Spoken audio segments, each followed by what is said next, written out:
Olá, eu sou o Lailson Santos do canal Cinéfilo Eclético e hoje a gente vai falar sobre Baixio das Bestas, que é um dos filmes mais impactantes e cruéis do nosso cinema nacional e que, assim como outros poucos dramas nacionais que conseguem chocar a gente pela semelhança com a nossa realidade, esse filme também tem o poder de fazer a gente parar um pouco para refletir sobre alguns absurdos e coisas macabras que até hoje acontecem em alguns locais do nosso país, principalmente em regiões mais afastadas, onde a pobreza e a falta de acesso à educação prosperam. Baixio das Bestas é um retrato nu e cru da violência e da desumanidade dos moradores de uma pequena cidade no interior do Nordeste, onde os limites e as consequências de se fazer o mal simplesmente não existem. A trama gira em torno de alguns personagens que ou fazem ou recebem o mal. No elenco a gente tem grandes nomes da teledramaturgia brasileira, dentre eles o Caio Blá, que interpreta o Cícero, que é um jovem completamente vagabundo que vive às custas da mãe, que trabalha para bancar o safado, e que inclusive é uma mulher que aceita muitas coisas do filho, né? O Cícero tá sempre ofendendo ela de várias maneiras e ela simplesmente permite. Além de sempre passar a mão na cabeça dele e fazer todas as vontades do meliante. O Cícero anda com a galerinha bem barra pesada, em que a principal diversão deles, entre aspas, é sair por aí fazendo o mal e andar pela cidadezinha cometendo as piores atrocidades que você pode imaginar. Tem umas cenas do filme que são bem difíceis de assistir, muito parecido com o que a trupe do Alex fazia lá em Laranja Mecânica, só que aqui em Baixio das Bestas é mais realista. Primeiro porque é um filme nacional e eles também conseguem emular muito bem a realidade de alguns moradores que moram nessas cidadezinhas pequenas aí de meu Deus. O líder dessa galerinha do mal é o Everardo, interpretado pelo Matheus Nachtegaele, que merece palmas pela atuação dele, que tá muito boa. Ele é um cara totalmente maligno e inconsequente, que a gente nunca sabe qual é a próxima atrocidade que ele vai fazer, mas uma peculiaridade desse personagem é que ele tem uma relação distorcida com o cinema e no filme fica subentendido que na cabeça dele as atrocidades que ele faz é arte.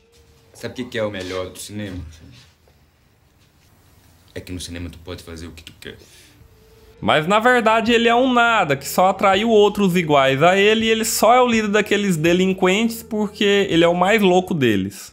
Sem nenhuma fé no ser humano, o diretor Cláudio de Assis quis mostrar uma realidade que a gente não vê nos holofortes, mas que acontece sim em alguns locais por baixo dos panos. O filme se passa em um período onde a extração manual de cana-de-açúcar ainda é muito forte e acaba sendo uma das únicas alternativas de trabalho naquela cidadezinha de interior, já que não se tem tantas opções. E a prostituição é uma das alternativas que algumas mulheres jovens encontram para conseguir algum dinheiro. Dentre essas mulheres tem a Bela, que é a personagem da Dira Paz no filme, que é uma mulher muito alegre e pra cima, e que se tivesse outras oportunidades com certeza seguiria outros caminhos, mas algumas escolhas que ela faz acaba levando ela para um destino cruel. E tudo isso porque a desesperança das pessoas em meio à pobreza extrema, a falta de oportunidades, a ignorância e, é claro, a maldade do ser humano chega a ser bestial. Você vê que tem até mulheres mais velhas fazendo coisas horríveis que não condiz muito, mas é aí que você percebe que quem vê cara não vê coração. Tem um personagem no filme que é o Heitor, interpretado pelo Fernando Teixeira, que é avô de uma menina chamada Auxiliadora, que no filme tinha apenas 16 anos. E toda semana ele cobra uma taxa de um grupo de caminhoneiros que passam pela cidade para expor o corpo da menina nu por alguns minutos em cenas degradantes. Pensa num velho repulsivo, mas as pessoas não fazem nada contra isso porque para elas é normal e em Baixio das Bestas ninguém é fluxicheiro. Até mesmo quem tem condições físicas de lutar contra o velho acaba se acovardando como se ele tivesse algum tipo de autoridade. E o que o filme deixa muito claro desde o início é que todas as pessoas daquela cidade já estão corrompidas pelo mal. Óbvio que alguns extrapolam todos os limites, como o Cícero e o Everardo,